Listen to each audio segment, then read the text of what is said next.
Au laboratoire 14, on va se servir de la mesure de l'angle critique pour déterminer la nature d'une substance. Ça va nous permettre de découvrir l'indice de réfraction de cette substance-là. Donc ici, on voit le matériel nécessaire. On va utiliser le prisme semi-circulaire et le vase semi-circulaire pour une solution là, de glycérine à 50%. On va faire aussi l'expérience avec de l'eau. Donc, premièrement, je vais commencer par tracer le contour de mon prisme semi-circulaire. Le but, en fait, c'est de déterminer où est le centre de ce prisme-là. Ça va être très important là, tout au long de l'expérience de viser le centre du prisme, sinon on n'aura pas des bons résultats. Donc, j'ai mesuré la longueur là, du côté plat, j'ai trouvé le centre, je l'ai marqué d'un point. Ici, je vais prendre mon rapporteur d'angle pour tracer un point à 90 degrés de ma surface plane. Le but, en fait, là, c'est de tracer la normale. Je replace mon prisme le plus précisément possible. Je vais tester d'ailleurs avec une lumière que mon prisme est bien placé. Voyez-vous, si je ne vise pas le centre, ce qui va se produire, c'est que ici, là, vous voyez que pour la première réfraction, lorsque le rayon entre dans le prisme, il est toujours droit. Il n'est jamais dévié. Si je déplace mon rayon, voyez-vous ici, là, le rayon lumineux, il est dévié en entrant dans le prisme. Oui, je pourrais avoir une réflexion totale interne, sauf que la mesure de mon angle d'incidence serait moins précise. Ce serait plus difficile un peu à déterminer. Donc ici, je m'assure que mon prisme est bien placé en mettant mon rayon le long de la normale, puis je regarde si de l'autre côté, mon rayon arrive toujours sur la normale. C'était le cas, donc mon prisme est bien placé.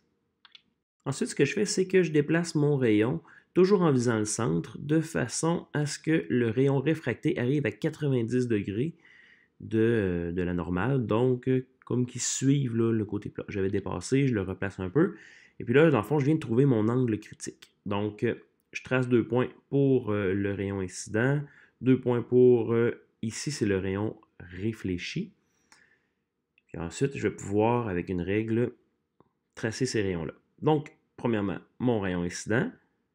Deuxièmement, le rayon qu'on ne voyait plus, là, le rayon réfracté, il était réfracté à 90 degrés. Puis ici, le rayon réfléchi.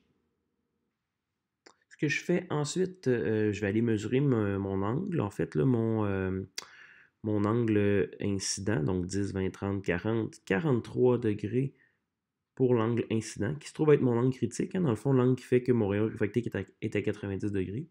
Ici, mon rayon réfléchi est à 42 degrés par rapport à la normale. Donc, on peut conclure que θ est égal à θr, pareil comme dans les miroirs. Alors, ici, ce que je vais faire pour trouver mon N1 que je ne connais pas, l'indice de réfraction du milieu où part la lumière, je vais utiliser la loi de la réfraction. Donc, N1 sin θ1 est égal à N2 sin θ2. J'ai les deux mesures d'angle, puis j'ai l'indice de réfraction du milieu 2, hein, le rayon sort dans l'air. Lorsque j'isole le N1, on arrive à 1,466. Dans le cas des chiffres significatifs, ici, là, ça me fait 1,47. Bon, ici, moi, j'ai 3 chiffres significatifs parce que mon rapporteur d'angle était quand même assez précis. Faites attention, probablement que le vôtre vous donne une moins grande précision. Vous n'auriez donc pas le même nombre de chiffres significatifs. On peut refaire exactement la même expérience avec le vase semi-circulaire. Donc ici, ce que je vais prendre, c'est la solution de fluorescine. Tu vois que le même principe, là, je trouve le milieu du vase, je dessine une normale à 90 degrés. J'installe à peu près là, mon vase. De toute façon, je vais retester qu'il est bien placé.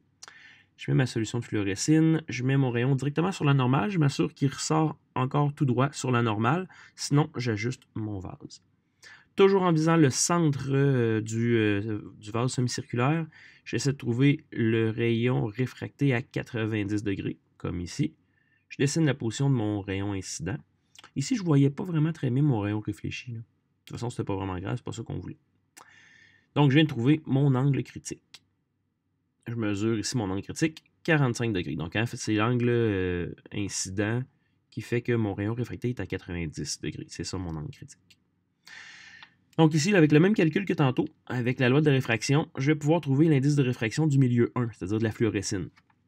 Je sais que l'angle critique est de 45 degrés, l'indice de réfraction de l'air 1, et puis l'angle dans l'air 90 degrés.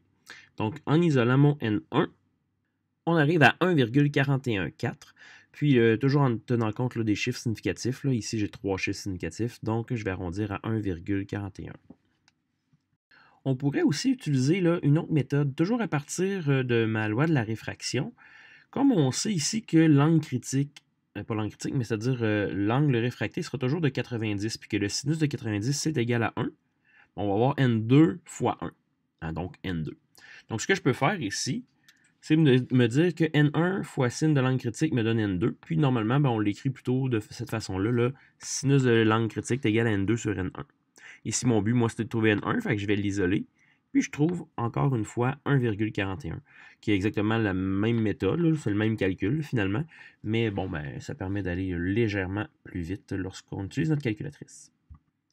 Alors dans cette vidéo aussi, on vient de trouver comment déterminer l'indice de réfraction d'une substance inconnue en utilisant l'angle critique. On l'avait déjà fait, là, trouver l'indice de réfraction d'une substance inconnue en utilisant tout simplement θ1 et θ2, mais c'est une deuxième méthode, tout aussi efficace, des fois un peu plus rapide.